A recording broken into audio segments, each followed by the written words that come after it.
नमस्कार, मी ज्ञानदा कदम. माझा कट्ट्यावरती आपल्या सर्वांचं स्वागत. माझा कट्टा प्रेझेंटेड बाय क्विक आणि Badhekar group, powered by Green Harvest, Bank of Maharashtra, Chandukaka Saraf jewels, Chitale दही, सुधीर मांडके लाईट हाऊस आणि सोनाई पशु आहार. केंद्रीय मंत्री आणि राज्यसभेचे खासदार रामदास आठवले आजचे आपले कट्ट्याचे पाहुणे आहेत. महाराष्ट्रातल्या दलित समाजाचा केंद्रात प्रतिनिधित्व करणारा चेहरा अशी रामदास आठवलेंची ओळख आहे. दलित पॅन्थरचे आक्रमक कार्यकर्ते ते केंद्रीय मंत्री हा त्यांचा प्रवास बऱ्याच चढ उतारांचा आणि अनेक राजकीय पक्षांसोबतचाही राहिलाय. रामदास आठवलेंच्या राजकारणासोबत त्यांची कपड्याची स्टाईल आणि त्यांच्या कवितांची फाईल या दोन गोष्टी नेहमीच चर्चेत असतात. राजकारणात वारं नेमकं कोणत्या दिशेनं वाहतंय याचा उत्तम अंदाज बांधून आपलं राजकारण त्या दिशेला वळवणाऱ्या नेत्यांपैकी ते एक आहेत.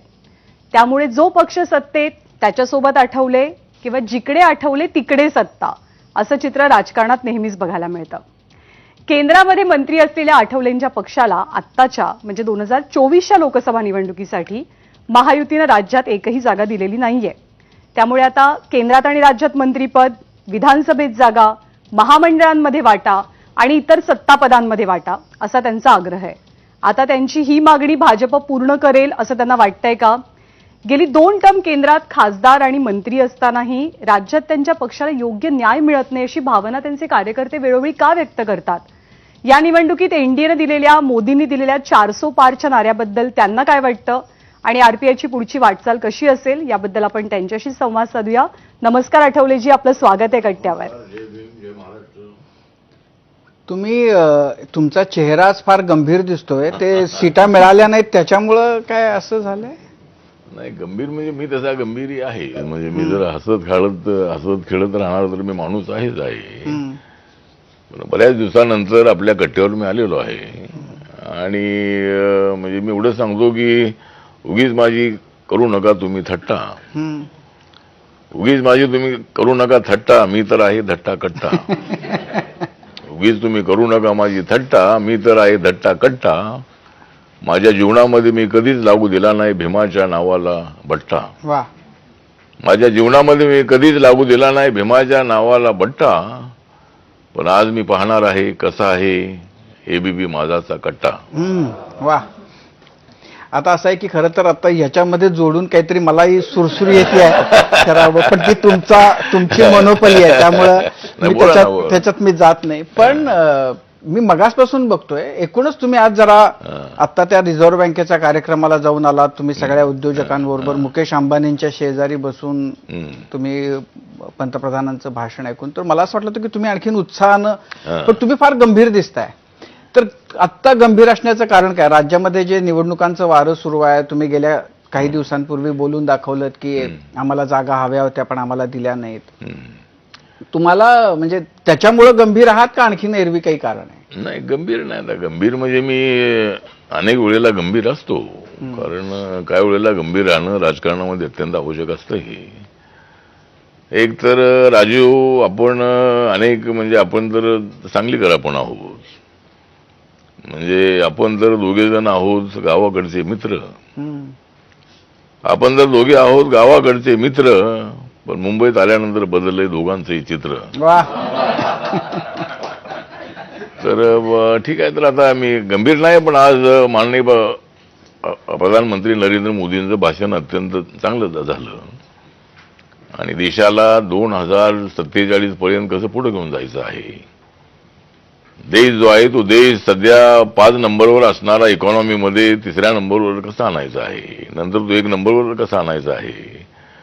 आणि रिझर्व्ह बँकेच्या संबंधामध्ये राजीव असा आहे की बाबासाहेब आंबेडकरांनीच लंडन स्कूल ऑफ इकॉनॉमिक्समध्ये शिकत असताना बाबासाहेब आंबेडकरांनीच एक रिझर्व्ह बँकेची संकल्पना मांडली होती. 1 एप्रिल 1935 स्थापन झालेली रिझर्व्ह बँक, त्याला 90 वर्ष पूर्ण झालेली आहेत. आणि त्या निमित्तानं आजचा कार्यक्रम होता. त्या कार्यक्रमाला मला विशेष करून बोलावलं होतं.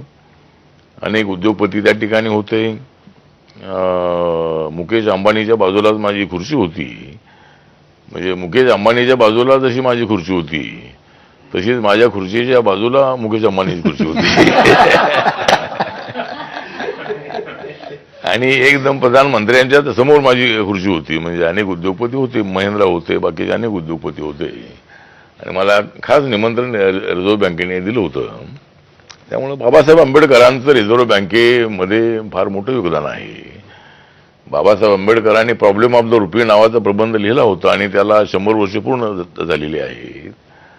आणि त्याच्यामध्ये बाबासाहेब आंबेडकरांनी सांगितलं होतं की देशाला विकासाच्या दिशेने घेऊन जायचं असेल तर ब्लॅक मनी वाढता कामा नये आणि सरकारकडे रेव्हेन्यू जास्त आला पाहिजे, महसूल जास्त आला पाहिजे, तरच सर्वसामान्य माणसाला आर्थिक न्याय मिळणार आहे, सामाजिक न्याय मिळणार आहे. आणि त्यामुळं नोटबंदी जी आहे ती 10 वर्षानंतर एकदा झाली पाहिजे अशा पद्धतीची भूमिका बाबासाहेबांनी मांडलेली होती. त्यामुळे ठीक आहे, तर तो तर वेगळा विषय आहे. पण आज मी त्या कार्यक्रमाला होतो आणि अत्यंत चांगला कार्यक्रम झाला आणि आपला वेळ होता 12चा. आता 12चा वेळ होता आणि 12चा वेळ आपण यासाठी दिला होता की मला किंवा आम्हाला इंडिया आघाडीचे 12 वाजवायचे आहे आणि त्यामुळं 12ची वेळ आपण दिली होती. पण मला थोडा उशीर झालेला आहे आणि दिलखुलासपणे आपल्याला चर्चा करायची आहे. मी तरी कार्यकर्ता आहे, मी जरी मंत्री झालेलो असलो तरी माझे पाय नेहमी जमिनीवर असतात आणि मंत्रिपद येतात आणि मंत्रिपद जातात. पण राजू कार्यकर्ता हे जे माझं पद आहे, हे पद मी कुठेही गेलो, सत्तेत असलो नसलो तरी माझी टीम जी आहे ही माझी टीम अत्यंत ऍक्टिव्ह असणारी माझी टीम माझ्या पाठीमागं आहे पॅन्थरच्या काळापासून. त्यामुळं चाललेला आहे प्रवास माझा सुरू आहे. पण आता तुम्ही गेल्या आठवड्यामध्ये 2 जागांच्या बद्दल बोललात, मग नंतर तुम्ही 2 जागा नाहीत तर मग किमान इथं मंत्रिपद महाराष्ट्राच्या सरकारमध्ये विधानसभेच्या सीटा वगैरे याच्याबद्दल बोललात. नंतर तुमची भेट झाली उपमुख्यमंत्री देवेंद्रजी फडणवीस यांच्याशी. काय तुम्हाला काय आश्वासन मिळालंय? तुम्ही समाधानी आहात का? नाही, एक तर असं आहे की आता मी तसा लोकसभेतला माणूस आहे. एकदा मी 98 मध्ये मुंबईमध्ये निवडून आलो होतो, 99 आणि 2004 मध्ये मी पंढरपूरमध्ये निवडून आलो होतो आणि 4थ्या वेळेला मी शिर्डीमध्ये उभा राहिल्यानंतर मी त्या ठिकाणी पडलो म्हणा किंवा मला पाडण्यात आलं. आणि माझ्या पराभवाचं कारण राजू हे आहे की माननीय बाळासाहेब विखे पाटील हे मुंबईत असताना एकत्रितपणे आम्ही होतो म्हणजे लोकसभेमध्ये. ज्यावेळेला त्यांचा मतदारसंघ जो कोपरगाव नावाचा होता तो शिर्डी नावाने रिझर्व्ह झाला तर ते अनेक वेळेला माझ्याशी बोलत होते की आठवलेजी तुम्ही शिर्डीमध्ये उभे राहा आणि त्यांच्यासाठी नगरची जागा हवी होती. शरद पवारांना ते भेटले होते आणि मग ज्यावेळेला निवडणूक आली त्यावेळेला माननीय शरद पवारांच्या स्थानिक लोकांनी बाळासाहेब विखे पाटील यांना जागा देण्यासाठी नकार दिला आणि मग माझ्या प्रचाराला बाळासाहेब विखे पाटील आले. माझी तिकीट त्यावेळेला 2009 मध्ये शेवटी अनाऊन्स करण्यात आली आणि मला असं वाटत होतं अगोदर की शिर्डी लोकसभा मतदारसंघामध्ये मी पंढरपूरमध्ये पहिल्यांदा मुंबईतून गेलो त्यावेळेला 2,60,000 मतांनी निवडून आलो होतो आणि त्यावेळेला देशामध्ये माझा 6वा नंबर होता मार्जिनमध्ये. तर माझं असं मत होतं की जर मी शिर्डीमध्ये उभा राहिलो तर मी 5-6 लाखापेक्षा जास्त मताधिक्याने निवडून येऊ शकतो. कारण त्या ठिकाणी काँग्रेस, राष्ट्रवादी आणि RPI या पक्षाची ताकद त्या ठिकाणी 99.99% ताकद होती. पण बाळासाहेब विखे पाटील यांना नगर न दिल्यामुळं मला त्या मतदारसंघामध्ये 1,32,000 हार पत्करावी लागली. आणि मग आता त्याच्यामध्ये मला एकट्या बाळासाहेब विखे पाटलांनी हरवलं का? तर त्यांनी तर मला हरवलं. पण राष्ट्रवादी काँग्रेसच्या आमदारांच्या मतदारसंघामध्ये सुद्धा मी 30,000-35,000 मायनस होतो. जर राष्ट्रवादी काँग्रेसच्या लोकांनी जर मला चांगली मतं दिली असती तर कदाचित बाळासाहेब विखे पाटलांनी जरी मला किती विरोध केला तरी मी त्या ठिकाणी निवडून आलो असतो. तो एक मी सांगतो की मुंबईला संजय पाटील उभे होते आपल्या ईशान्य मुंबईमध्ये आणि संजय पाटील 5 मतदारसंघामध्ये मायनसमध्ये होते. पण एका शिवाजीनगर मतदारसंघामध्ये ते काहीतरी 30-40 हजारांनी ते आघाडीवर होते तरी ते 3,000 मतांनी निवडून आले. मला जर तिथं राष्ट्रवादी काँग्रेसने प्रचार केला त्यावेळेला वाकचौरे जे आहेत शिवसेनेकडून उभे राहिले होते, त्यांचा प्रचार काय विशेष नव्हताही. अनेक माझ्या सभा झाल्या, पवारसाहेब आले, विलासराव देशमुख आले, छगन भुजबळ आले, आणि हे सगळे नेते त्यावेळेला त्या ठिकाणी आले होते. परंतु मला त्या ठिकाणी हार पत्करावी लागली. म्हणून माझी अशी इच्छा होती की मला शिर्डीमध्ये, मी तसा लोकसभेतला माणूस आहे आणि देशभरामध्ये लोक हे पाहत होते की आपल्याला सीट मिळते की नाही आहे, आणि मी लोकसभेमध्ये यावं अशा पद्धतीची लोकांची इच्छा होती, कार्यकर्त्यांची इच्छा होती. पण ती इच्छा जी आहे ती माननीय देवेंद्र फडणवीस, एकनाथ शिंदेजी किंवा अजितदादा पवार या लोकांनी ती पूर्ण करायला हवी होती. पण रिपब्लिकन पक्षाला एकही सीट नाही. आणि मला अनेक वेळेला मीडियातून प्रश्न विचारले जातात की सीट नाही मिळाली तर काय करणार तुम्ही, काय करणार आहात तुम्ही. तर आता माझ्यासमोर असा पर्याय, मला असं वाटतं की नरेंद्र मोदींच्या नेतृत्वाखाली देश अत्यंत गतिशीलपणे पुढे जातो आहे. नरेंद्र मोदी हे संविधान अजिबात बदलणार नाही. ते इंडिया आघाडीचे लोक पुन्हा पुन्हा सांगतायत की संविधान बदलणार. हे लोकशाहीला मजबूत करण्यासाठी आम्ही एकत्र आलेलो आहोत. म्हणजे लोकशाहीला मजबूत करण्यासाठी ज्यावेळेला सत्तेवर होता त्यावेळेला आपण काय केलं आपण. आणि भारत जोडो यात्रा माननीय राहुल गांधीजी काढताय, तर तुम्ही तुमच्या काळामध्ये भारत जोडला नाही का तुम्ही. आता तुम्हाला भारत जोडण्याची वेळ तुमच्यावर आलेली आहे. त्यामुळे भारताला कोणी तोडू शकत नाही. छोटे मोठे वाद होत असतील, हिंदू मुसलमानाचे दंगे कधी होतात, दलितांवर अत्याचार होतात, हे जर सगळं खरं असलं तरी बाबासाहेब आंबेडकरांची भूमिका हीच होती की देशासाठी, अखंड भारतासाठी आम्ही आवाज उठवला पाहिजे, आम्ही संघर्ष केला पाहिजे. आणि त्यावेळेला व्यक्तिगत प्रश्न बाजूला ठेवून आपण देशासाठी एकत्र आलं पाहिजे. ही शिक्षण बाबासाहेबांकडून आम्ही शिकलेलो आहोत. त्यामुळं आता हे आघाडीवाले जे आहेत ते सारखे सांगतात की ती मोदीजी संविधान बदलतील, 400 पार झाले की म्हणजे मोदीजी करणार आहे 400 पार. मग का होणार नाही इंडिया आघाडीची हार. आम्ही जर करणार आहोत गावागावामध्ये जाऊन त्यांच्यावर वैचारिक वार, आम्ही जर जाऊन करणार आहोत गावागावामध्ये त्यांच्यावर वार, मग का होणार नाही त्यांची हार. त्यामुळे त्यांची हार करणं हे आता ठीक आहे. जनता जे सांगेल, जनतेने तुम्हाला सत्तेवर बसवलं तर आमची काय हरकत नाही. तुम्ही 70 वर्ष सत्तेवर होतात. मी तुमच्यासोबत असताना मी अनेक वेळेला सांगितलं की बाबासाहेबांच्या 26 अलीपूर रोडचं डेव्हलपमेंट करा, पण त्यांनी कधी ऐकलं नाही. बाबासाहेब आंबेडकर इंटरनॅशनल सेंटरचं इमारत बनवा, त्यांनी कधी ऐकलं नाही आपलं. हिंदू मिलच्या जागेची मागणी अनेक वर्षापासून होत होती, आम्ही करत होतो सगळेजण. तर हे जे काय सगळं त्यांच्या काळामध्ये काही पूर्ण झालं नाही. आता मात्र लोकांना मिसगाईड करणं, समाजामध्ये फूट पाडणं आणि भारत तोडोचं काम करणारे लोक काय भारत जोडणार आहेत. त्यामुळे आता विषय एवढाच आहे की आता मला जागा तर मिळाली नाही आहे. नाही, पण तुम्हाला जागा मिळाली नाही त्याच्याबद्दल तुम्ही बोलला होतात का, आग्रह धरला होतात का, कोणाशी बोलला होतात. बोललो होतो किमान शिर्डी द्या असं तुम्ही म्हणाला होतात. हा, मी शिर्डी द्या तर आता मी माननीय प्रधानमंत्र्यांशी बोललो होतो. अमित भाईंना एक पत्र दिलं होतं. त्यानंतर JP नड्डा नाही भेटलो होतो. आपल्या चंद्रकांत बावनकुळे नाही पत्र दिलं होतं. देवेंद्रजी नाही पत्र दिलं होतं. तर प्रधानमंत्र्यांचं म्हणणं होतं की तुमचं काय नाव तिकडून आलेलं नाही आहे. म्हणजे इथल्या चर्चेमध्ये माझं नाव जे कुठल्या एका मतदारसंघासाठी त्यांनी आणायला पाहिजे होतं. माझ्याबरोबर जर देवेंद्रजी अगोदर चर्चा त्यांनी केली असती आणि बाबा तुम्हाला शिर्डीमध्ये थोडी अडचण आहे, सोलापूरमध्ये उभे राहू शकता, किंवा मुंबईमध्ये जर तुम्हाला मनोज कोटक यांची सीट बदलायची आहे तर ईशान्य मुंबईमध्ये आमच्या दलितांची मतं फार मोठी आहेत. रमाबाई कॉलनी सारख्या अनेक कॉलनीज त्यामध्ये आहेत. मुलुंड आहे, भांडूप आहे, चेंबूर आहे, म्हणजे चेंबूरचा इकडचा मानखुर्द आहे. अशा अनेक ठिकाणी आमची सुद्धा मतं अत्यंत चांगली आहेत.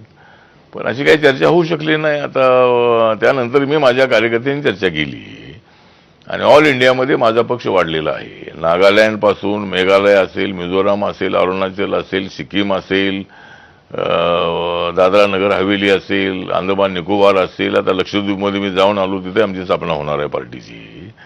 त्यामुळे मी मंत्री असल्यामुळं अनेक लोकांना न्याय देण्याची मला संधी मिळते आहे. त्यामुळं लगेच आपण काहीतरी निर्णय बदलून समाजाचं नुकसान करता कामा नये. आणि मला मॅडम म्हणाल्या की काय आपलं नाव काय, ज्ञानदा.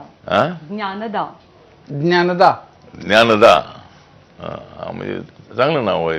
तुझ्याकडे ज्ञान फार आहे म्हणजे माझ्याबद्दल. तर तुझं ज्ञानदानी सांगितलं, चांगला इतिहास दिला तर सांगितलं आपला, आणि त्याचा अभ्यास चांगला आहे.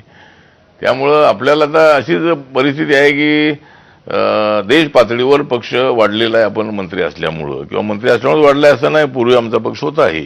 पण आता जिथं नॉर्थ ईस्टमध्ये पूर्वीचा रिपब्लिकन पक्ष नव्हता, आरपीआयची स्थापना झाली 3 ऑक्टोबर 1957 नागपूरमध्ये, तर त्यावेळेला रिपब्लिकन पक्ष नॉर्थ ईस्टमध्ये नव्हता. पण आता माझ्या मंत्रिपदाच्या काळामध्ये मात्र प्रत्येक राज्यामध्ये तो जाऊन पोचलेला आहे. तर त्यामुळे आता जागा मिळाली नाही, पण आता देवेंद्र फडणवीस यांच्यासोबत एक अर्धा पाऊण तास चर्चा आपली झाली आणि त्यांनी मान्य केलं की आपल्याला शिर्डी देण्याच्या संबंधामध्ये मी फार प्रयत्न केला, पण एकनाथ शिंदे यांनी आग्रह केला की माझ्यासोबत जे खासदार आलेले आहे तर त्यांना संधी देणं अत्यंत आवश्यक आहे, आणि सदाशिव लोखंडे त्या ठिकाणचे आमचे मित्रच आहेत. तर ते काय ते होऊ शकलं नाही, पण आता मला कॅबिनेट मंत्रिपद देण्यासाठी प्रयत्न करू असं त्यांनी सांगितलेलं आहे. त्यानंतर राज्यामध्ये विस्तार झाला तर एखादं मंत्रिपद देऊ हे सांगितलेलं आहे. आम्ही एका विधान परिषदेची मागणी केलेली आहे.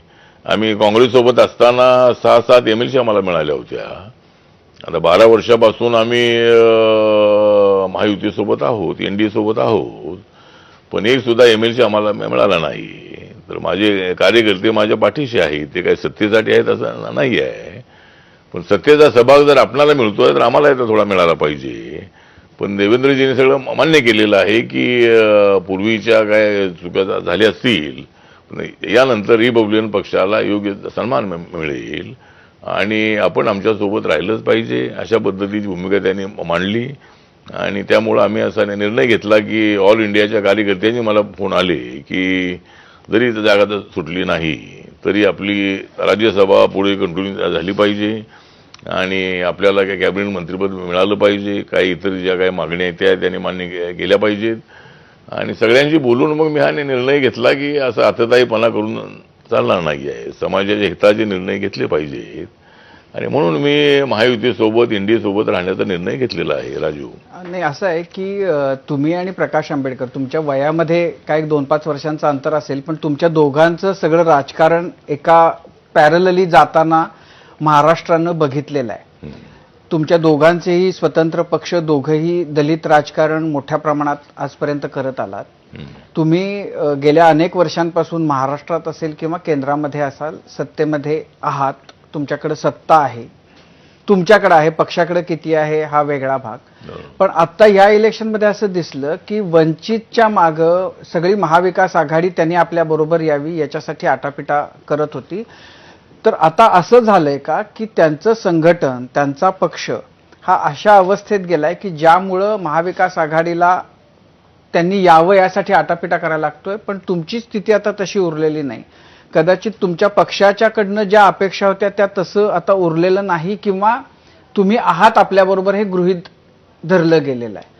अशी ही जे 2 पक्षांची ही जी स्थिती आता दिसतेय, तर त्याच्याकडे तुम्ही कसं बघता? खास करून तुम्हाला काही मिळालेलं नाहीये हा एक भाग, आणि दुसरीकडे प्रकाश आंबेडकरांसाठी आजही पायघड्या घालतंय महाविकास आघाडी.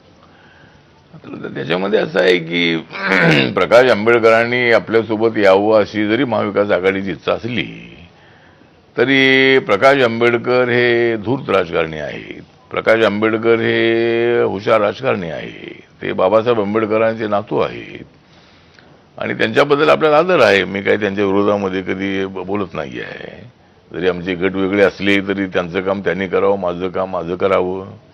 ऐक्यासाठी मी अनेक वेळेला माझी भूमिका मांडलेली आहे की जर ऐक्य होत असेल तर बाळासाहेब आंबेडकरांनी अध्यक्ष व्हावं, पण ते काय होत नाही. कारण समाजामध्ये परिस्थिती अशी आहे की खालूनच ऐक्य होणं आवश्यक आहे. खालच्या लोकांचा आरोप आहे की वरचे लोक एकत्रित नाहीत, पण वरचे लोक एकत्र जरी आले तरी खालचे लोक सगळे एकत्र येत नाहीत. रोज एखादा पक्ष स्थापन होतो, रोज कोणी इकडे जातो तिकडे जातो, अशी परिस्थिती आहे. पण ठीक आहे, आता ऐक्याचा विषय जर जाऊ दे, ऐक्य काय ते होत नाही. आणि जरी ऐक्य झालंही तरी आंबेडकरी मतावर आम्ही निवडून येणं अत्यंत अशक्य आहे. इतर समाजाची मतं मिळाल्याशिवाय आम्ही निवडून येत नाही. आणि माननीय प्रकाश आंबेडकरांचा प्रयोग अत्यंत चांगला आहे, म्हणजे वंचित समाजाला एकत्र आणून त्यांना सत्ता मिळवून देण्याचा प्रयत्न करणं हे त्यांचं अत्यंत चांगला व्हिजन आहे. परंतु मतं खाऊन एक माणूस निवडून येत नाही आहे. मागच्या निवडणुकीमध्ये त्यांना 43 लाख मतं लोकसभेमध्ये मिळाली, पण एक माणूस निवडून आला नाही. त्यामुळे मागच्या वेळेला आमच्या ऐक्यामध्ये असं झालं की आम्ही सगळे 95 मध्ये एकत्र आलो आणि तिसऱ्या आघाडीसोबत युती करून आम्ही 11 जागा लढलो लोकसभेच्या. आम्ही 96 मध्ये आणि 11 जागा लढलो, पण आम्हाला सिम्बॉल मिळालं. म्हणजे मी ईशान्य मुंबईमध्ये मी उभा होतो, तिथं मला 2,25,30,000 मतं मिळाली. गुरुदास कामती त्या ठिकाणी काँग्रेसचे उभे होते आणि आम्ही दोघे हरलो आणि प्रमोद महाजन तिथे निवडून आले. तर तिकडे प्रकाश आंबेडकर अकोल्यामध्ये 1,68,000 मतं होती. गवई साहेबांना अमरावतीमध्ये त्यांना 1.5-2 लाख मतं होती. तर असे सगळी मतं मिळून आम्हाला पक्षाला सिम्बॉल मिळेल एवढी मतं मिळाली आणि उगवता सूर्य हे सिम्बॉल आम्हाला मिळालं. पण उगवता सूर्य सिम्बॉल मिळालं, पण ते उगवता सूर्य कधी मावळला हे काय सांगता झालं नाही. म्हणजे उगवलेला सूर्य हा एकदम तळपत राहायला पाहिजे होता. पण आम्ही नंतर तरी आम्ही 2.5-3 वर्ष एकत्र होतो. 95 मध्ये आम्ही ज्यावेळेला एकत्र आलो, तर त्यानंतर 96ची निवडणूक लढलो आणि नंतर मग म्हणजे काँग्रेसला अलायन्स, काँग्रेसच्या पाठीमागं आपण काँग्रेसच्या बरोबर युती केली पाहिजे असा माझा आग्रह होता 90 मध्ये. आणि प्रकाश आंबेडकरांचं म्हणणं होतं की आम्ही जनता दलासोबत जायला पाहिजे. पण मी त्यांना सांगत होतो की जनता दलासोबत जाऊन जनता दलाची ताकद फार कमकुवत आहे. सध्या महाराष्ट्रामध्ये 2च आघाडी आहेत, एक काँग्रेसची आघाडी आणि दुसरी सेना भाजपची आघाडी. तेवढ्या काँग्रेस एकत्र होती. तर आपण काँग्रेससोबत गेलो तर आपण सत्तेचा सहभाग मागूया, 20%, 25%, 30% मागूया. शरद पवार नक्की आपल्याला तेवढा हिस्सा दिल्याशिवाय राहणार नाहीत. एक 30-40 जागा, 25-30 जागा विधानसभेच्या देतील आणि त्यातल्या 10-15 जागा निवडून येतील. पण तेवढ्याला माननीय प्रकाश आंबेडकरांनी आपलं ऐकलं नाही. मी एकटा गेलो काँग्रेससोबत. गवई साहेबांनी मला पाठिंबा दिला होता. म्हणजे बहुमताचा काँग्रेसचा निर्णय झाला होता. पक्ष जेवढा आमचा एकत्र आला तेवढ्याला बहुमताचा निर्णय असा होता की आपण काँग्रेससोबत जायला पाहिजे. शिवसेना भाजपला हरवायचं असेल तर काँग्रेस बरोबर जाणं हाच एक पर्याय आहे. आणि नंबर 1चा शत्रू जर शिवसेना भाजप असेल तर मग काँग्रेस बरोबर जायला पाहिजे असा आग्रह लोकांचा होता आणि तसं बहुमत पक्षाचं झालं होतं. पण राजू नंतर मग असं झालं की मी एकटाच गेलो काँग्रेससोबत. प्रकाश आंबेडकर गेले जनता दलासोबत, कवाडे गेले जनता दलासोबत, खोब्रागडे गेला जनता दलासोबत आणि गवईसाहेब म्हणाले की माझ्यावर सारखा आरोप आहे की मी काँग्रेससोबत असतो तर मी काय तुमच्यासोबत येत नाही. बोलू ठीक आहे, तुम्ही येत नाही तर काय हरकत नाही, मी चाललो. त्यामुळं मी काँग्रेससोबत गेलो आणि मग मला एकट्याला मंत्री बनवलं. तर आम्ही सगळे मिळून जर कदाचित जर काँग्रेससोबत गेलो असतो तर प्रकाश आंबेडकर, गवई साहेब, कवाडे सर आणि 7-8 लोक, 10-12 लोक, 15 लोक मंत्री होऊ शकले असते. तर ती वेळ निघून गेलेली आहे आणि आता तशी वेळ कधी येईल असं मला वाटत नाही आहे. तर आता अशी परिस्थिती आहे. पण असं की तुम्ही बीजेपी बरोबर जायच्या आधी तुम्ही शिवसेनेबरोबर शिवशक्ती भीमशक्ती केला प्रयोग आणि तिथून तुम्ही बीजेपीकडे गेलात. आता प्रकाश आंबेडकरांनी शिवशक्ती भीमशक्तीचा नारा दिला आणि मग नंतर आता ते तर शिवसेनेला शिव्या घालतात आणि काँग्रेसच्या उमेदवारांना त्यांनी पाठिंबा जाहीर केला. तर ही काय भानगड आहे की तुम्ही येताना शिवसेनेबरोबर जाता आणि नंतर तिथनं भलतीकडे जाता? काय असं होतं? नाही, आता मी ज्यावेळेला असं होतं की म्हणजे सांगायचं माहिती एवढीच आहे की मी सुरुवातीला मी सिद्धार्थ हॉस्टेलला राहत होतो. नंतर मंत्री झाल्यानंतर गेलो ताबडतोब सातपुडा बंगल्यावर. मग सातपुडा बंगल्यावर 5 वर्ष राहिलो आणि मग नंतर मला काय घर नव्हतं. त्यामुळं मी गेलो चारकोपमध्ये राहिला. तर चारकोपमध्ये राहायला गेलो तर मग भुजबळ साहेब असताना मला त्यांनी एक 2.5 गुंठ्याचा 2,500 फुटाचा एक प्लॉट होता मला दिला होता आपल्या बांद्र्यामध्ये.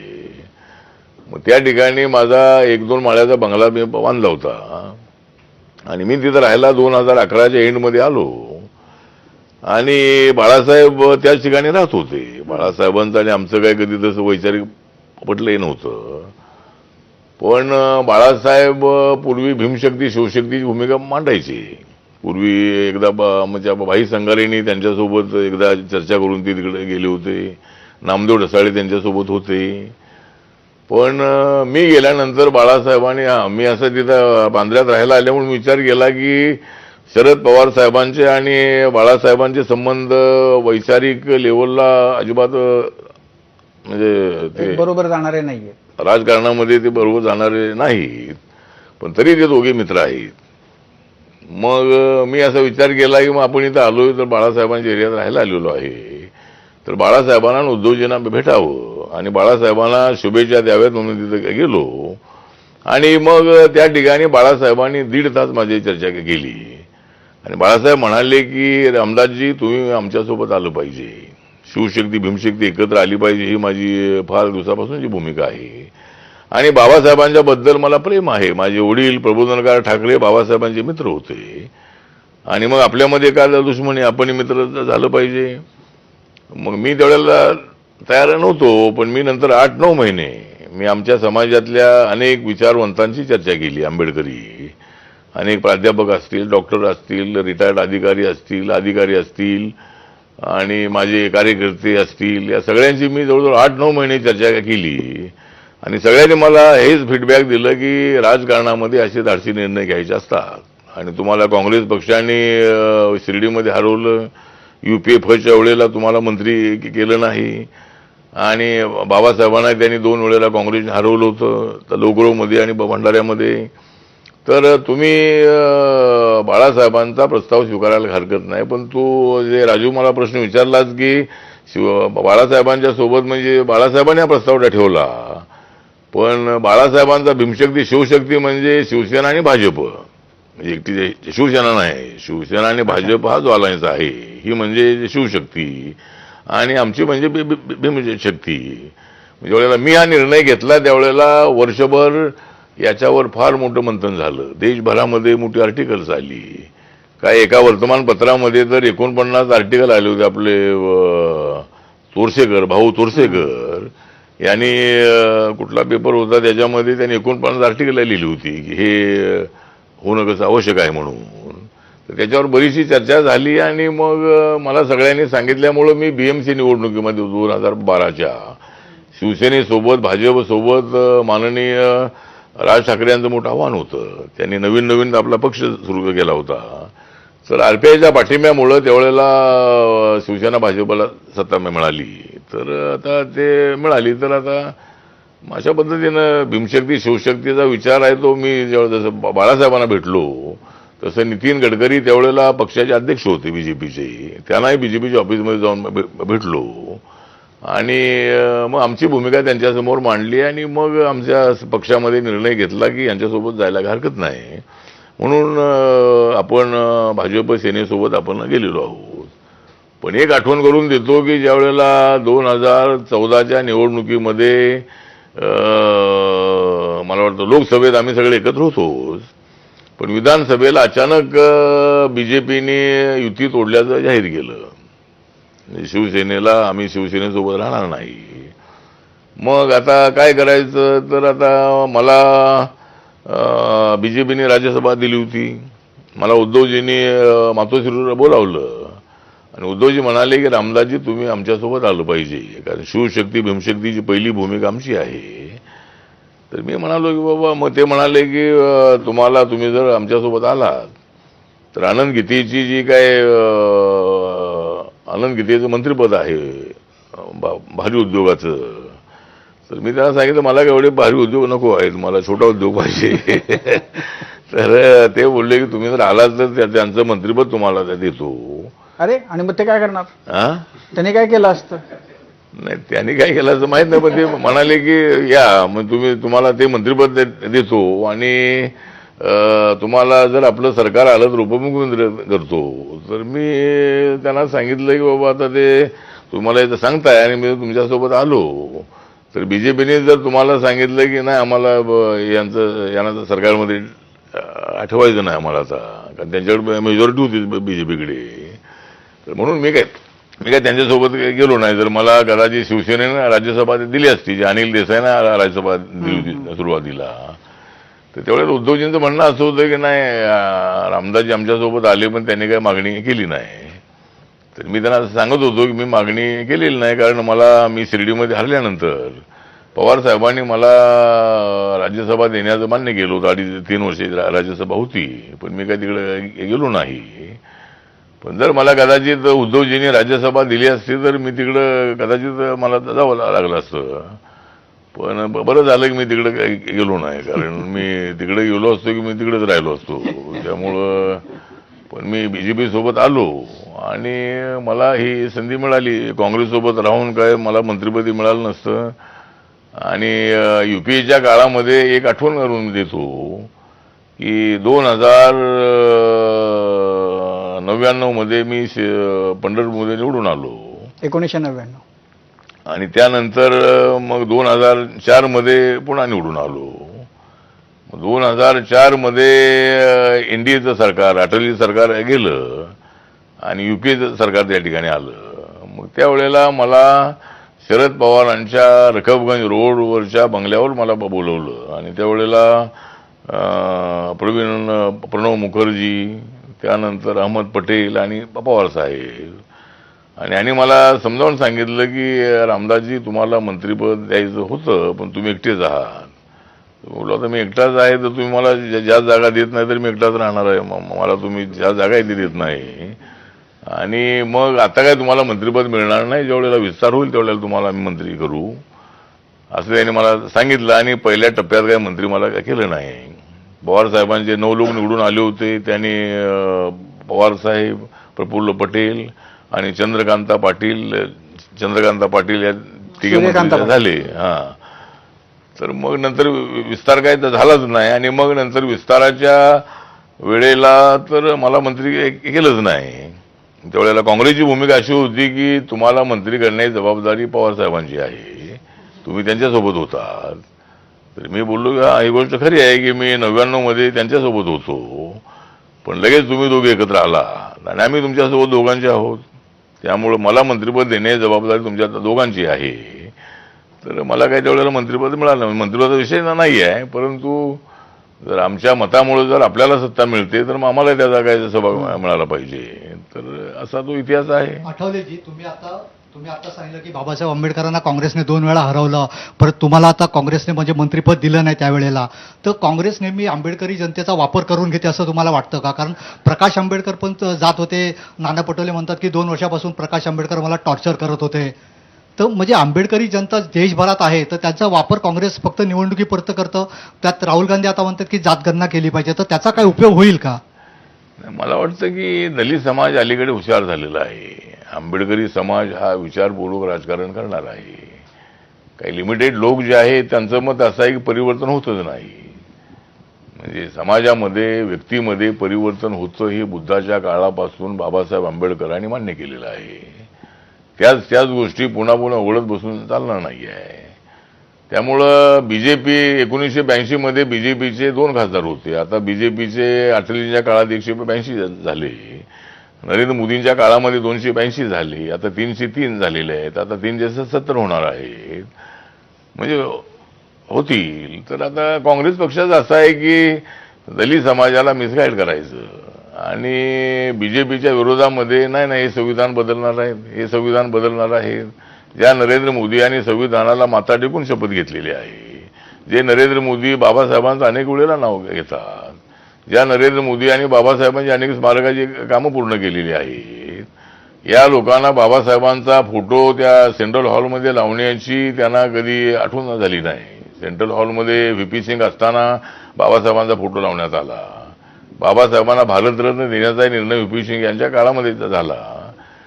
तर आता हे काँग्रेसचं असं आहे की समाजामध्ये फूट पाडणं आणि हिंदू मुस्लिम आपल्या दलित आणि मुस्लिमांना आपल्या बाजूला ठेवणं हे त्यांचं नेहमीचं राजकारण राहिलेलं आहे. आणि त्यामुळं पूर्वीच्या काळात ते सबल झाले, पण आता त्यांना तेवढं यश मिळणार नाही. काँग्रेस 40 पार सुद्धा करू शकणार नाही. मागच्या वेळेला त्यांना केरळमध्ये 19 जागा मिळाल्या होत्या, त्यामुळे काँग्रेसच्या 44 जागा झाल्या. पण आता केरळमध्ये बीजेपी थोडी वाढलेली आहे. तामिळनाडूमध्ये मोदींच्या सभा, लाखोच्या सभा तिथं झालेल्या आहेत. त्यामुळं परिस्थिती अशी आहे तर ठीक आहे. तर आपला जो प्रश्न आहे की काँग्रेस जाणीवपूर्वक अशा पद्धतीचा अटॅक करून हे जातीवादी आहेत, हे हिंदुत्ववादी आहेत, हे घटना बदलणार आहेत, अशा पद्धतीच्या अफवा पसरवून समाजामध्ये ते निर्माण करण्याचा प्रयत्न करतायत. पण त्याचा फायदा त्यांना होणार नाही. नरेंद्र मोदींच्या सोबत दलित समाज मोठ्या संख्येने देशभरामध्ये आहे आणि म्हणून मला असं वाटतं की काँग्रेसला त्याचा फायदा होणार नाही. मला आठवलेजी पण आत्ताच्या जागांबद्दल विचारायचं होतं. आता राज्यातल्या तुम्हाला एकही जागा मिळाली नाही त्याच्याबद्दल. महायुतीमध्ये खूप सारे सहकारी झाले म्हणून तुमच्याकडे दुर्लक्ष झालं का? म्हणजे भाजप तर आधी आहेच, एकनाथ शिंदे आहेत, अजित पवार त्यांच्या सोबत आले, ते कदाचित आता राज ठाकरेंनाही घेण्याचा विचार करतात आणि या सगळ्या नवीन भिडूंमुळे त्यांना जुन्या मित्राचा थोडासा विसर पडलाय.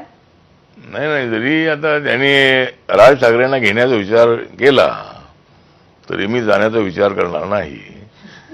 त्यामुळं माझं व्यक्तिगत मत असं आहे की राज ठाकरेंना घेऊन फारसा फायदा होणार नाही आहे. राज ठाकरे नापवंत नेते आहेत, चांगले स्पोक्सपर्सन आहेत, ते आमचे मित्रच आहेत, काय वैचारिक मतभेद आमचे असतीलही, परंतु महाराष्ट्रामध्ये मोठ्या सभा घेण्याचं एक इव्हेंट मॅनेजमेंट जे आहे ते राज ठाकरेंकडे अत्यंत चांगलं आहे आणि त्यांच्या सभा फार मोठ्या होतात, पण मतं मिळत नाहीत अशी परिस्थिती आहे.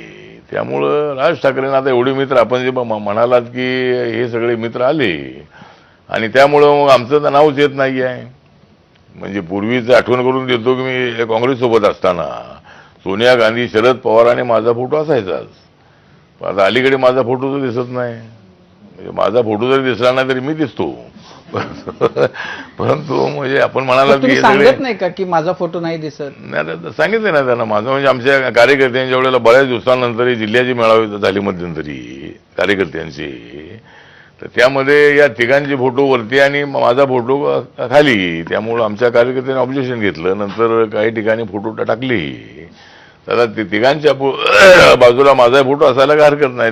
तिघांच्या चौथा फोटो, बाकीचे मित्र आहेतच आता आपले. त्या तिघांचे फोटो नंतर तिथं त्या तिघांचे फोटो, त्याच्या शेजारी राज ठाकरेंचा फोटो, त्याच्या शेजारी तुमचा फोटो असं बघायला मिळणार आहे महाराष्ट्राला. नाही, पण ते कार्यकर्त्यांना नाही, राज ठाकरेंचं अजून मला वाटतं नक्की ते दिसत नाही. त्याने अगोदर चर्चा चालली होती त्यांना 2 जागा मागणार, हे करणार, पण आता अलीकडे काहीतरी बातम्या येत आहेत की ते जागा लढणार नाहीत म्हणून. पण माझं मत असं आहे की काय आवश्यकता आता नाही. आता एवढे एकनाथ शिंदे जे आले, अजितदादा पवार आले, अशोक चव्हाण आले, बाबा सिद्दीकी तिकडं यांच्याकडे गेले राष्ट्रवादीमध्ये, असे अनेक लोक जे आहेत ते काँग्रेसमधले लोक बरेच इकडे येत आहेत.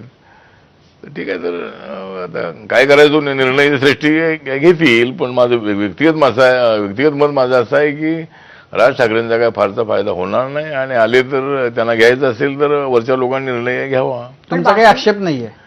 नाही, माझा आक्षेप असला तरी त्यांचा म्हणजे श्रेष्ठीने निर्णय घेतला तर काय माझी हरकत नाही. श्रेष्ठींनी आक्षेप नाही घेतला तर तुम्हाला आक्षेप नाही? नाही, आक्षेप जरी असला तरी मी काय करू शकत नाही. पण या बाकी सगळ्यांच्या येण्यामुळे 45+ जे टार्गेट आहे किंवा जे मिशन आहे ते पूर्ण होईल असं वाटतं तुम्हाला? नाही, आता 45 आता आम्ही 48 पर्यंत आलेलो आहोत. आता 45 म्हणजे महाविकास आघाडीमधला गोंधळ पाहिल्यानंतर आणि त्यांच्याकडे कॅन्डिडेट मिळत नाहीत अशी परिस्थिती आहे आणि त्यामुळं आम्हाला विश्वास आहे की मोदींची लाट अजूनही आहे की नाही हे महाराष्ट्राला पाहायला मिळेल. देशाला तर पाहायला मिळेल, पण महाराष्ट्रामध्ये मोठी उथलपुथल झालेली आहे. आणि एकनाथ शिंदेला आम्ही फोडला असं जे म्हणतात ते चुकीचं आहे. एकनाथ शिंदे आमच्यासोबत आलेले आहेत, अजितदादा आमच्यासोबत आलेले आहेत. का आलेले आहेत? तिकडे राहून काय उपयोग नाही आहे. मी यांच्यासोबत आहे. त्यामुळं आम्ही त्यांना फोडलेलं आहे आणि घर फोडलेलं आहे असे आरोप सारखे होत आहेत. मग तुम्ही घर फुटू का दिलं त्यांना? का तुम्ही बाहेर होते दिलं?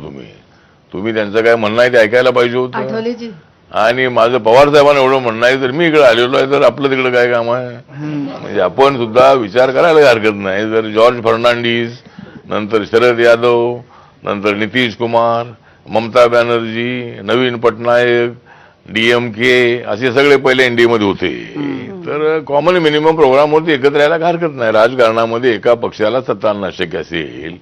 आणि मी एवढं सांगतो की बीजेपीवर आरोप आहेत हे छोटे पक्ष संभवत आहेत, पण माझा अनुभव असा आहे की बीजेपीकडे क्लिअर मेजॉरिटी असतानाही ते बीजेपीचं सरकार म्हणत नाहीत, ते म्हणतात एनडीएचं सरकार आहे.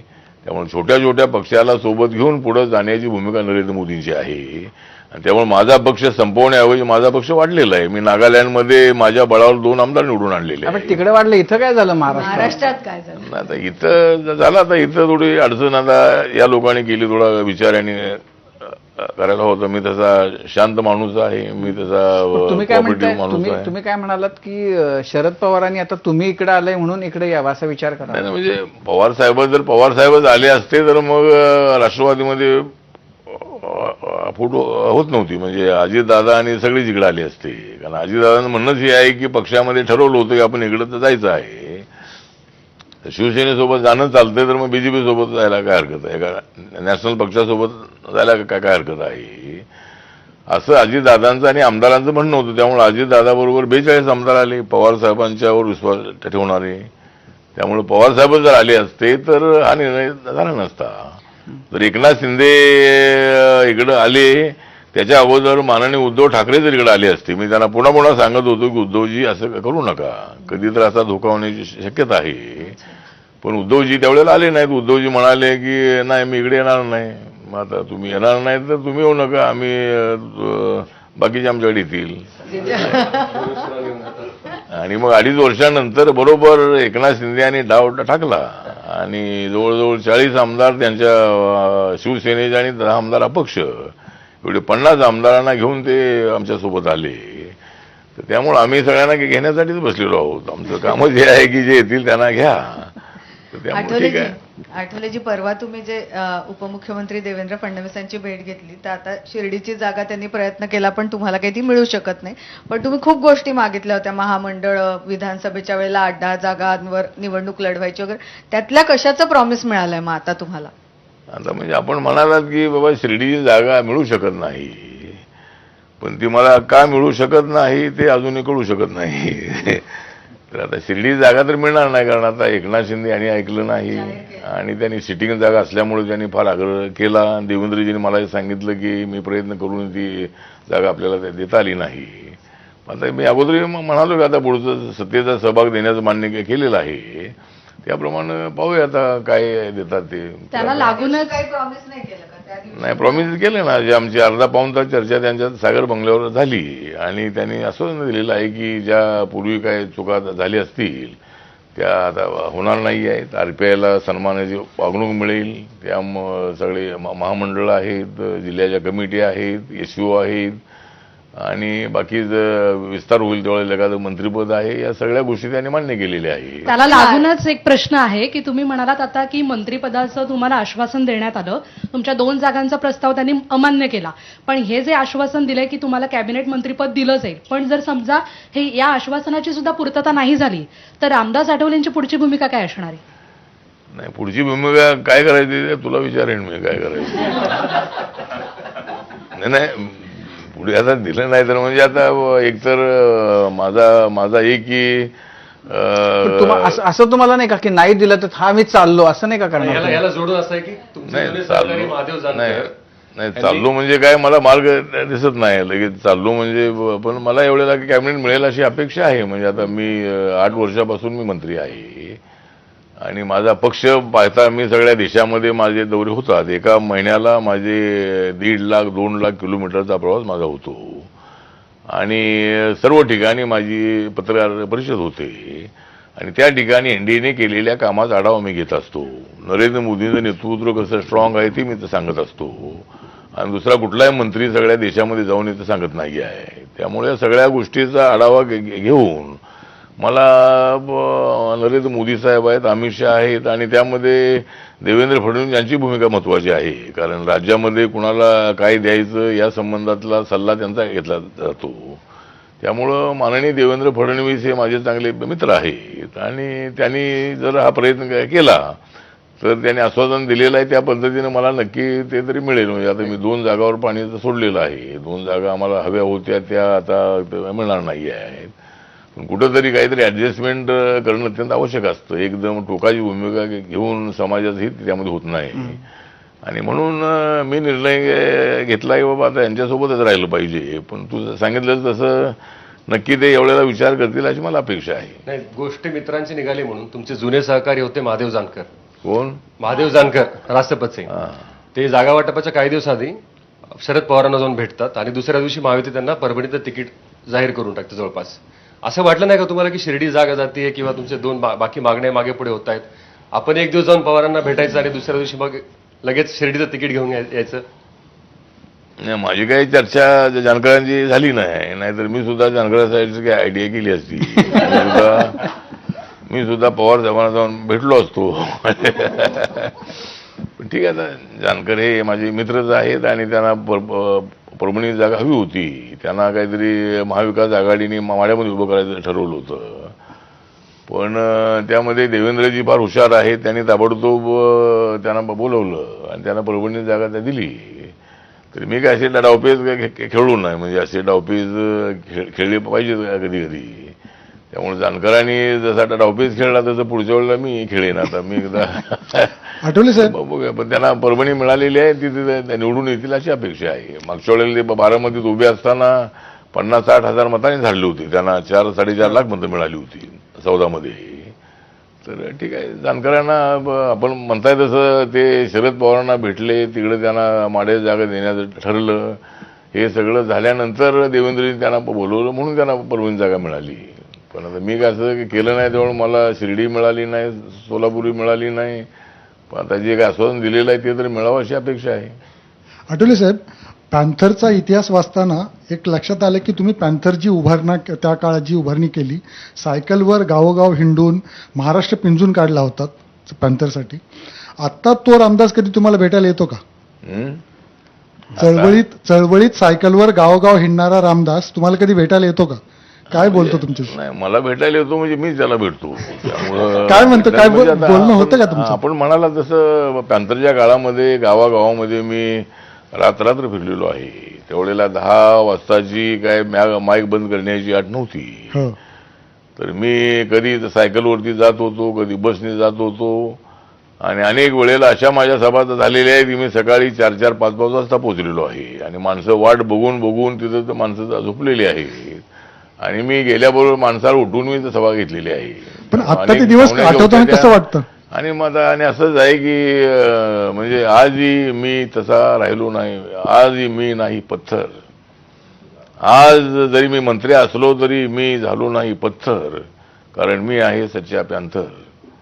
म्हणजे मी पॅन्थर असल्यामुळं मला म्हणजे आपण आता ते आठवतंय, पण आता सत्तेमध्ये असल्यामुळं आजही फिरतोय मी. पण आता गावागावामध्ये त्यावेळेला फिरलो, आंदोलनं केली, नामांतराचं आंदोलन, मंडल कमिशनचं आंदोलन, मराठा आरक्षणाचं आंदोलन, झोपडपट्टीचं आंदोलन, बेरोजगाराचं आंदोलन, आमचं बॅकलॉग भरण्याचं आंदोलन, अशा अनेक विषयांवरती अनेक मोर्चे आपण काढले. आता तुम्ही उल्लेख केला नामांतराचा, पण तुम्ही जेव्हा बाळासाहेबांना भेटायला गेलात तेव्हा बाळासाहेबांनी तर नामांतराच्या विरोधी भूमिका घेतलेली, जाहीर भूमिका, आणि मग त्यांच्याशी युती करताना तुम्हाला तो काही मुद्दा नाही आला चर्चेला?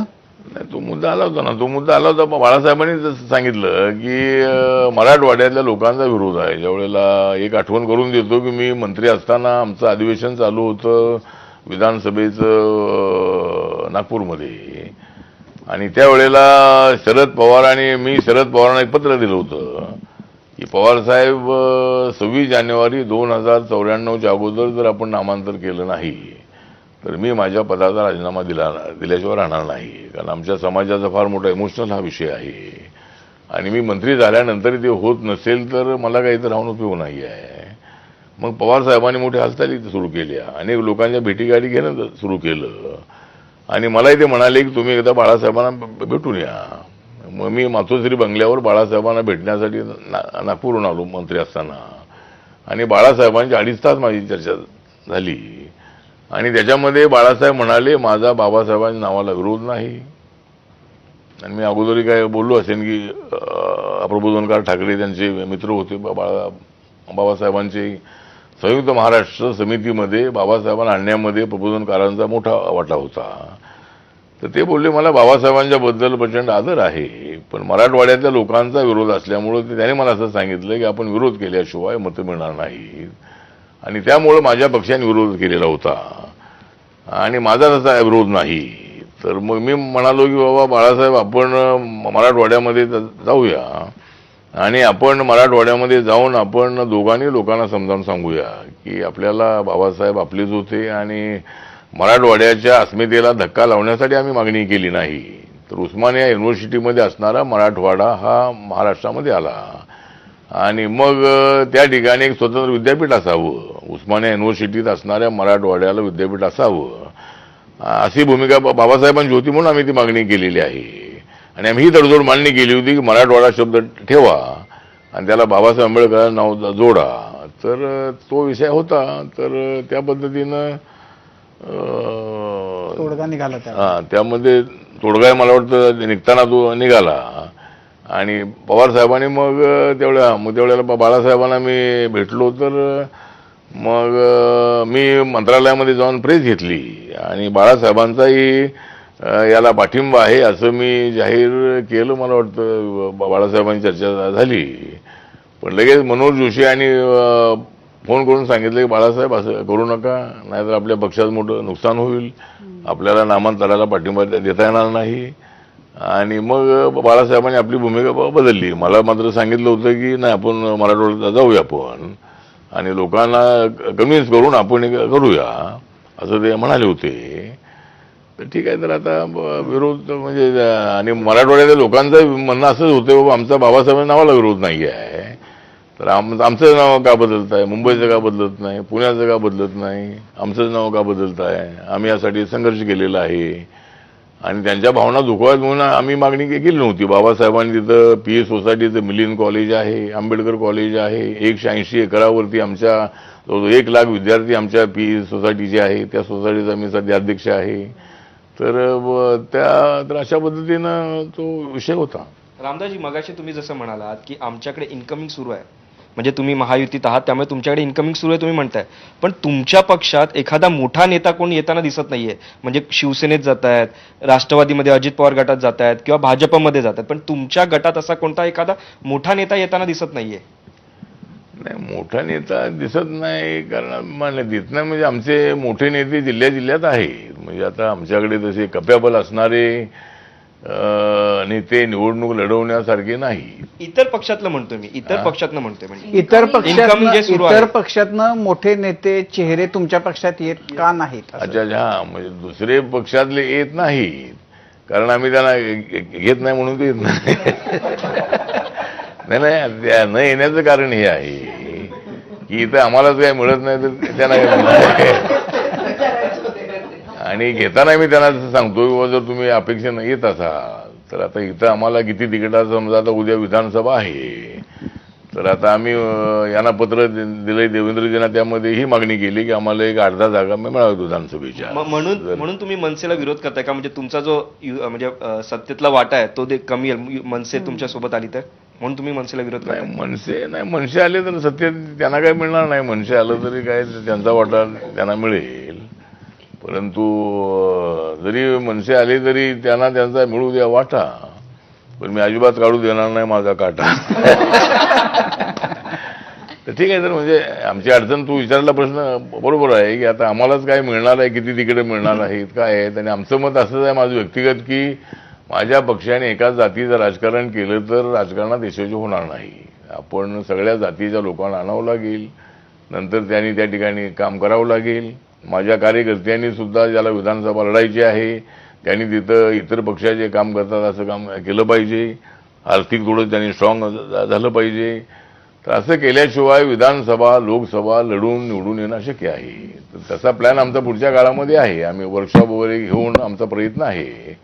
सध्या आमच्या काही अडचणी आहेत त्याच्या. तुम्हाला जागा संदर्भात आता नवीन तुम्ही मागण्या केल्यात, जागा मिळाल्या नाहीत. 2 ज्या तुम्ही मागितल्या होत्या तुम्ही ऍडजस्टमेंट केली, मात्र आता मित्रपक्ष जे मागून येत आहेत त्यांना संधी दिली जाते. पुढेही तुम्हाला ज्या तुम्ही मागण्या केल्यात त्याच्यासाठी तुम्हाला सांगितलं जाईल की तुम्ही इथेही ऍडजस्ट करा. तर तेव्हा ही आम्हाला असेच शांत संयमी आठवले पाहायला मिळतील का? कारण तुम्ही बोललात की ऍडजस्टमेंट करावी लागते, पुढेही अशीच ऍडजस्टमेंट करायला लागली तर तुम्ही काय? नाही, पुढं त्यांना दुसऱ्यांना काय द्यायचं ते द्या, पण आमचं ठरलंय ते आम्हाला द्या. आमचं म्हणणं असंच आहे की ठीक असं काय होणार नाही. जे काय आम्हाला शब्द दिलेला आहे ते शब्द मॅक्झिमम पाळतील अशी अपेक्षा आहे. म्हणजे नंतर हे काय एकदम असं होईल असं नाही आहे. त्यामुळे त्यामुळे आम्हाला जे देवेंद्रजींनी सांगितलेलं आहे कारण आरपीआय त्यांच्यासोबत राहणं आवश्यक आहे. त्यामुळे दलित मतं जी आहे ती बॅलेन्सिंग मतं आहेत आणि ती मतं बीजेपीला शिवसेनेला मिळाल्याशिवाय निवडून येणं अशक्य आहे. त्यामुळं मला वाटतं की नक्की आम्हाला दिलेला शब्द पाळतील अशी अपेक्षा आहे. आठवलेजी, महाराष्ट्रात तुमची काही जास्त ताकद नाही त्यामुळे तुम्हाला वाटा मिळाला नाही आहे, पण नागालँडमध्ये तुमच्या स्वबळावरती 2 आमदार आहेत, पण या खासदारकीची जी तिकीटं वाटली गेली तर याच्यात आरपीआयला काहीच मिळालेलं नाही आहे. समजा महाराष्ट्रात नाही पण बाकीच्या ठिकाणी तर तुमची ताकद आहे ना. नाही, आता महाराष्ट्रामध्ये सगळ्यात जास्त ताकद आहे, बाकीच्या राज्यामध्ये ताकद आहे, परंतु आमचा अलायन्स जो आहे तो आम्ही एनडीएमध्ये आहोत ते महाराष्ट्रामुळे आहोत. त्यामुळं बाकीच्या राज्यामध्ये काय आता आमचा युपीमध्ये आमचा पक्ष आहे, बाकीच्या राज्यामध्ये पक्ष आहे, पण तिथं बीजेपी अजून आम्हाला रेकग्नाइज करत नाही आहे. त्यामुळे बीजेपीने थोडासा सगळा अभ्यास करावा आणि काही ठिकाणी आता जसे आसाममध्ये आम्ही 5 जागा लढतो लोकसभेच्या, बाकीच्या ठिकाणी बीजेपीला आमचा पाठिंबा आहे. त्यानंतर तेलंगणामध्ये आमच्या आता 2 जागा लढतोय आम्ही, आंध्रामध्ये 1 जागा लढतोय, तामिळनाडूमध्ये सुद्धा 1-2 जागा लढतोय आम्ही. त्यानंतर ओडिसामध्ये काहीतरी 8-9 आमदारकीच्या जागा आम्ही लढतोय. त्यामुळे काही ठिकाणी आमच्या बळावर आम्ही लढतोय, आमचा प्रयत्न सुरू आहे. सेकंड लास्ट प्रश्न. तुम्ही मगाशी म्हणालात की लोकशाही धोक्यात नाही. ज्या पद्धतीने सध्याच्या सरकारकडून यंत्रणा, ज्या स्वतंत्र यंत्रणा आहे त्यांचा सर्रासपणे ज्या पद्धतीने वापर केला जातो आणि विशेषतः न्यायव्यवस्थेमधले अनेक जस्टिस सुद्धा याच्याबद्दल विधानं करतात की लोकशाहीला धोका आहे, तर प्रत्यक्षात त्या व्यवस्थेत काम करत असणाऱ्या लोकांकडे दुर्लक्ष करत असंच म्हणायचं का लोकशाहीला धोका नाही? नाही, काय प्रमाण तू म्हणते तसं आहे की नाही, पूर्णपणे दुर्लक्ष असं नाही आहे, पण काय प्रमाणामध्ये दुर्लक्ष यासाठी झालेलं आहे की नवीन मित्र आल्यामुळं ते मित्र मोठे मित्र आहेत आणि त्या मित्रामुळं पुन्हा सरकार आलेलं आहे. त्यामुळं त्यांना त्या मित्रांकडं आमच्यापेक्षा जास्त लक्ष देणं आवश्यक आहे. पण तिकडे लक्ष द्या, पण थोडं आमच्याकडे लक्ष द्या असं आमचं म्हणणं आहे. त्यामुळे तिकडे लक्ष द्याना, जर एकनाथ शिंदे यांनी 50 आमदार आणले नसते तर सरकार काय स्थापन होत नव्हतं. घ्या, फास्ट घ्या. रामदासजी, एक शेवटचा प्रश्न. रामदास आठवले, थोडासा वेगळा, की रामदास आठवले जर आज राजकारणात नसते तर आज कुठे असते? मी चित्रपटात असतो. मी चित्रपटामध्ये नाही, मला चित्रपटांची आवड होती. मी ज्यावेळेला हॉस्टेलला राहायला होतो त्यावेळेला सगळे चित्रपट मी बघत होतो आणि चित्रपटामध्ये काम करावं अशी माझी इच्छा असायची. 1-2 चित्रपटामध्ये मी छोटा मोठा रोल केलेला आहे. माझ्या गावामध्ये एक तमाशा होता, जयवंत बाबू सावळसकर नावाचा एक तमाशा होता सावळचा, आणि तमाशे बघण्याची मला फार आवड होती आणि त्यामुळं त्यावेळेला मी हायस्कूलमध्ये असताना मला वाटायचं की शाळा सोडून आपण तमाशामध्ये काम करावं, पण मी विचार केला की नाही, शाळा शिकली पाहिजे. त्यामुळं राजकारणात नसतो तर कुठे ना कुठेतरी मी माझं नाव कमवलंच असते. मी राजकारणामध्ये तर आहेच आहे, पण मी चित्रपटामध्ये सुद्धा मी एक चांगला कलाकार म्हणून मी पुढे गाणी वगैरे लिहावीत असं नाही का वाटत? इतके तुम्ही पटापटा चारोळ्या करता तर सिनेमाची गाणी लिहावीत, डायलॉग लिहावेत. नाही, पटापटा केल्यामुळेच मला काय पटापटा मिळत नाही. नाही, ठीक आहे, मला एक सवय आहे, म्हणजे जो विषय असतो त्यावेळेला मी ज्यावेळेला पार्लमेंटमध्ये असतो त्यावेळेला काय मी अगोदर फार अभ्यास करून हे करतो असं नाही आहे. ज्या विषयावर मला बोलायचं आहे त्या विषयावर बोलत असताना लगेच 5-10 मिनिटांमध्ये मी लगेच लिहितो आणि माझे यमक असे असतात की ते लोकांना एकदम, आता मला अनेक लोक असे भेटतात. आज मुकेश अंबानी म्हणत होते की तुमच्या चारोळ्या मला फार आवडतात. तुमच्या चारोळ्या, आता मी सांगितलं की माझ्या चारोळ्या सगळ्यांना आवडतात, पण मी किती आवडतोय कुणाला ठीक आहे. तर म्हणजे अनेक लोक मला, अनेक क्षेत्रातले जे लोक आहेत, मी कुठल्या एअरपोर्टला गेलो, मी दुबईला गेलो, लंडनला गेलो, अमेरिकेमध्ये गेलो, तरी तिथं मला माणसं येतात आणि माझा फोटो काढतात आणि सांगतात की तुमचे चारोळे आम्हाला फार आवडतात, तुमची भाषणं आवडतात. तरी आता काही लोकांना वाटत असेल आठवले असंच काहीतरी करतात, पण ठीक आहे, तो माझी सवय आहे, माझा स्वभाव आहे.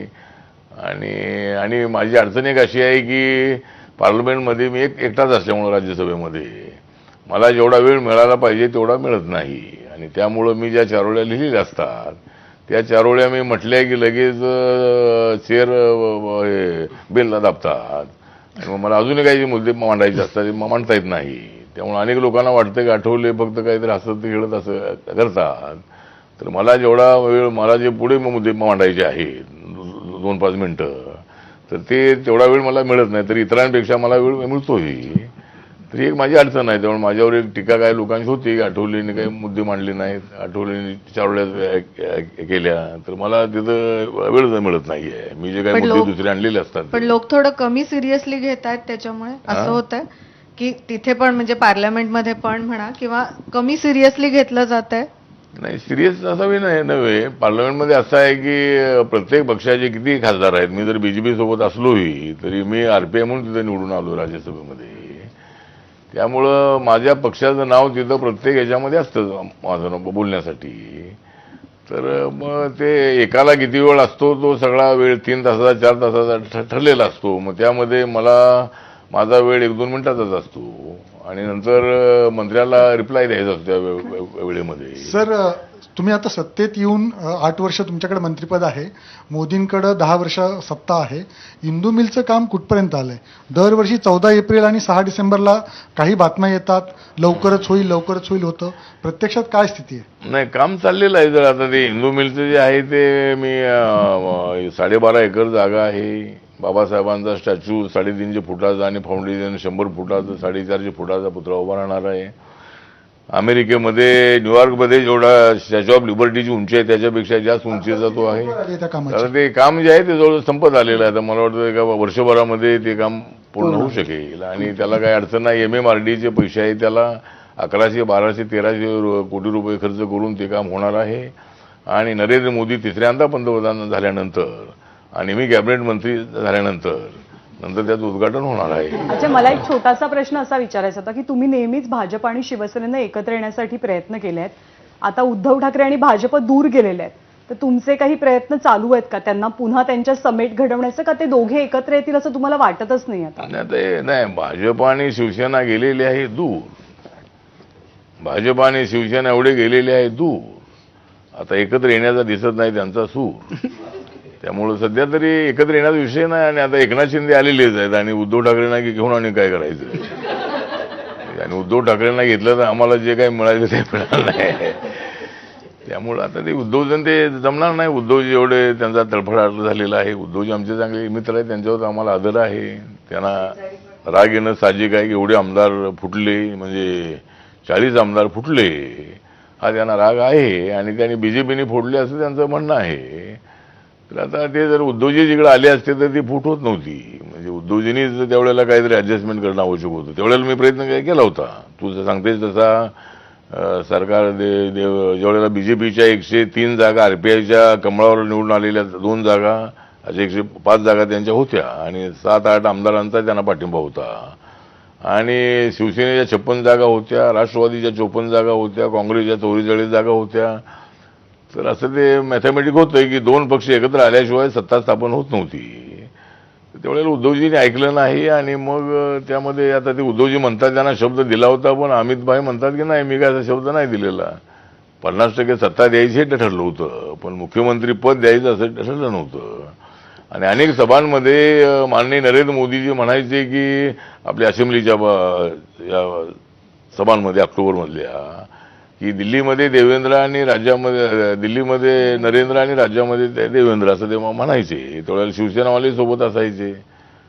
म्हणजे असे काही चर्चा त्यावेळेला झाली नव्हती. पण उद्धवजींचं म्हणणं आहे की बाबा मी काही खोटं बोलत नाही, मला शब्द दिला होता. पण अमित भाईंचं म्हणणं आहे की नाही, मी असा शब्द दिला नव्हता म्हणून.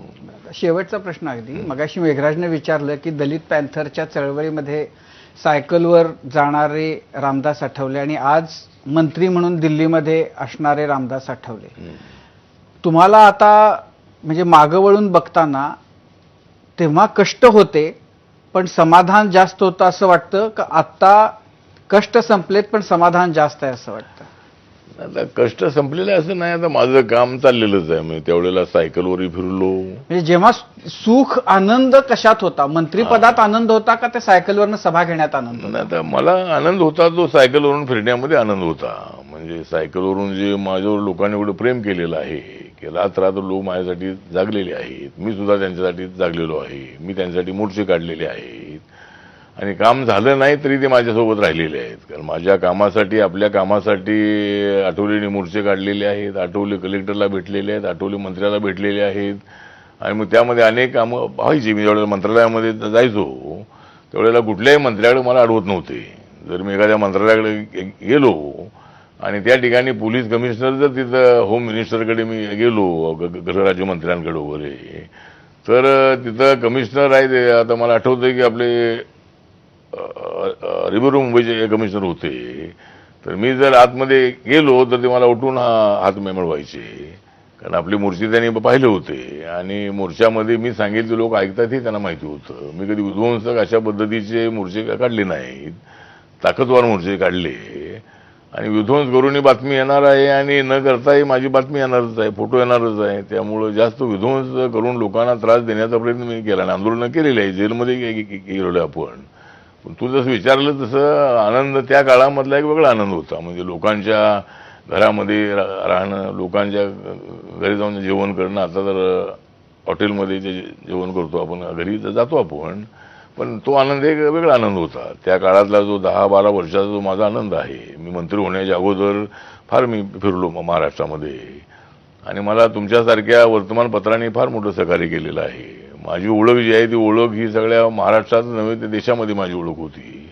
एकदा चरण सिंगांची सभा मी उधळली होती जाऊन 4-5 लोकांनी, आणि नामांतराच्या विषयावर प्रत्येक साहित्य संमेलनामध्ये माझा मोर्चा असायचा. तिथं माझी बातमी यायची आणि बातमी कशी आली पाहिजे हे मला टेक्निक असल्यामुळं मी बरोबर मोर्चा काढत होतो. त्यामुळं बातमी तर आली पाहिजे, चळवळ तर जिवंत राहिली पाहिजे. तर ठीक आहे, तर आपल्यासारख्या लोकांनी मला सहकार्य केलेलं आहे म्हणून माझी एक ओळख महाराष्ट्रामध्ये, देशामध्ये झालेली आहे.